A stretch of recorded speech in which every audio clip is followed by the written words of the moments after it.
Munnar Thenmala lower ഡിവിഷനിൽ കാട്ടാന ആക്രമണത്തിൽ യുവാവ് മരിച്ചു. കോയമ്പത്തൂർ സ്വദേശി പാൽരാജാണ് മരിച്ചത്.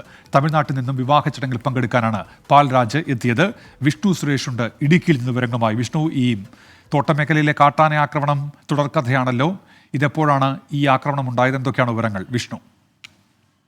ഉന്മേഷ, ഇന്ന് 9:30 സംഭവം. വിവാഹ ചടങ്ങിൽ പങ്കെടുക്കുന്നതിനായി എത്തിയതാണ് 85 വയസ്സുള്ള പാൽരാജ. ഇതിനിടയിൽ ഈ തേയില തോട്ടത്തിനിടയിൽ ഉടമസ്ഥതയിലുള്ള ഒരു എസ്റ്റേറ്റിലായിരുന്നു ഈ വിവാഹ ചടങ്ങ് നടന്നുകൊണ്ടിരുന്നത്. അതിനിടയിലാണ് 3 അംഗ സംഘം പുറത്തേക്ക് പോയി.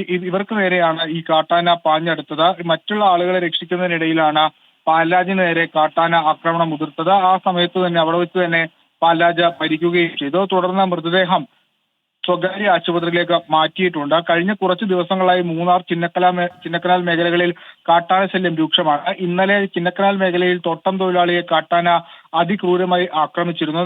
നിലവിൽ അയാൾ അപകടനില തരണം ചെയ്തു വരികയാണ്. അതിനിടയിലാണ് മൂന്നാർ തെന്മല ലോവർ ഡിവിഷനിൽ ഇത്തരത്തിലൊരു അപകടം ഉണ്ടായിരിക്കുന്നത്. വലിയ പ്രതിഷേധം നാട്ടുകാരുടെയും അതോടൊപ്പം തോട്ടം തൊഴിലാളികളുടെയും ഭാഗത്തുനിന്ന് ഉണ്ടാകുന്നുണ്ട്. പലതവണ ഇതുമായി ബന്ധപ്പെട്ടുള്ള പരാതികൾ വനംവകുപ്പിനെ അറിയിച്ചെങ്കിലും ഒരു തരത്തിലുള്ള ഇടപെടലും ഉണ്ടാകുന്നില്ല എന്നാണ് പ്രധാനപ്പെട്ട ആക്ഷേപമായി ഉയരുന്നത്. ഒപ്പം ഈ പടയപ്പ എന്ന കാട്ടാന കഴിഞ്ഞ 4 ദിവസമായി മൂന്നാറിലെ നഗരമേഖലകളിൽ ഉൾപ്പെടെ തമ്പടിച്ചിട്ട് പോലും ഒരു തരത്തിലുള്ള ഇടപെടൽ ഉണ്ടാകുന്നില്ല എന്ന ആക്ഷേപവും നിലനിൽക്കുന്നുണ്ട്. നിലവിൽ ഈ മൃതദേഹം, കൊല്ലപ്പെട്ട ആളുടെ മൃതദേഹം സ്വകാര്യ ആശുപത്രിയിൽ സൂക്ഷിച്ചിരിക്കുകയാണ്. നാളെ പോസ്റ്റ്മോർട്ടത്തിന് ശേഷമായിരിക്കും മൃതദേഹം ബന്ധുക്കൾക്ക് വിട്ടു നൽകുക. ഉന്മേഷം. വിഷ്ണു സുരേഷാണ് വിവരങ്ങൾ നൽകിയത് ഇടുക്കിയിൽ നിന്ന്.